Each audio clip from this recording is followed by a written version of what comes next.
Yummy lollipops. So yummy. Yummy lollipops. So yummy. My favorite treat. It's so sweet. Yummy lollipops. Lolly, olly, olly. Pop, pop. Lolly, olly, olly.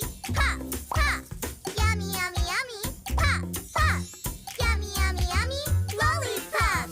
Yummy lollipop. So yummy. Yummy lollipop. Instrumento ng Diyos sa ating buhay.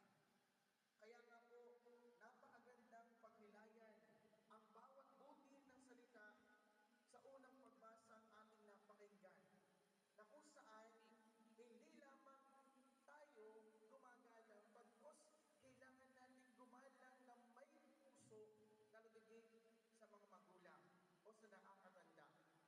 Kaya nga, ano pong paalala ngayon sa atin?